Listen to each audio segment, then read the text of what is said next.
Pacifica Radio, I'm Christina Onnested. Senators returned to Capitol Hill to hash out President Donald Trump's one big beautiful bill, a budget and tax package that could cut as much as $800 million from Medicaid and force more than 10 million people to lose their health coverage. Farah Siddiqui reports. Some conservative budget hawks oppose Trump's big budget and policy bill for ballooning the debt, and a handful of moderate Republicans don't like offsetting tax cuts for the wealthy with as much as $1 trillion in cuts to SNAP and Medicaid. Duke medicine professor Nathan Boucher says cutting Medicaid could bankrupt most of America's rural hospitals. Not just individuals will be hurt by this, but the hospitals will be hurt by this because they will have a degraded mechanism for which to bill for a lot of these patient care services. North Carolina Republican Tom Tillis may face a tough race next year and is criticizing it for going back on promised clean energy investments. Supporters say it will reduce fraud and waste. I'm Farah Siddiqui for Pacifica Network and Public News Service. Iowa GOP Senator Joni Ernst defended steep cuts to Medicaid at a town hall Friday and is facing criticism over her comments after someone in the crowd yelled, "People will die," and Ernst responded, "We're all going to die." Ernst doubled down the statement with a social media video over the weekend. She's up for re-election next year. As hurricane season begins, experts in storms and disasters are worried about massive cuts to the federal system that forecasts, tracks, and responds to the storms. Experts are alarmed over the large-scale reductions in staff, travel and training restrictions, and grant cutoffs at FEMA, the Federal Emergency Management Agency, and NOAA, the National Oceanic and Atmospheric Administration. Hurricane season runs June 1st to November 30th and is predicted to be busier than average this year. Representatives of both agencies say they're doing their best to be prepared.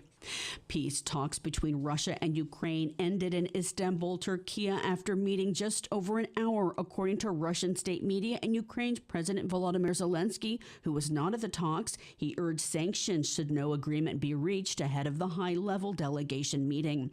He said a new release of prisoners of war was also being prepared. The second round of negotiations for peace in just over 2 weeks came after heavy fighting between the two countries. Ukraine launched a string of attacks on Russian air bases Sunday that destroyed more than 40 warplanes. Russia fired the largest number of drones, more than 470 at Ukraine, since its full-scale invasion in 2022, according to Ukraine's Air Force. Russian shelling in the Kherson region killed 3 and injured nearly 20, including 2 children. And a missile strike and shelling around the southern city of Zaporizhia killed 5 people and injured 9 others. The United Kingdom says it will build new nuclear-powered attack submarines and create an army ready to fight a war in Europe as part of a boost to military spending. And it's designed to send a message to Moscow, as well as the Trump administration, which has called on NATO allies to boost their share of military spending in the Western Military Alliance. The United Nations Secretary General Antonio Guterres is calling for an investigation into the shooting deaths of at least 34 Palestinians seeking aid at 2 of the Gaza Humanitarian Foundation aid distribution sites in the southern city of Rafah. 170 others were wounded. The U.S. and Israeli-backed foundation said it distributed 16 truckloads of aid without incident and dismissed what it described as false reporting about deaths, mass injuries, and chaos.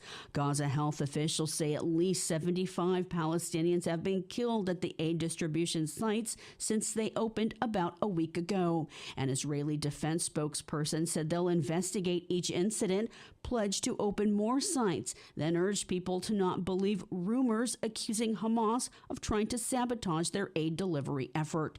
The UK and Italy condemned the humanitarian crisis in Gaza. A ship carrying aid set sail from Italy Sunday with 12 activists from the Freedom Flotilla Coalition on board. They're seeking to break Israel's siege of Gaza to shore up aid delivery. Among the passengers, climate activist Greta Thunberg. No matter what odds we are against, we have to keep trying, because the moment we stop trying is when we lose our humanity.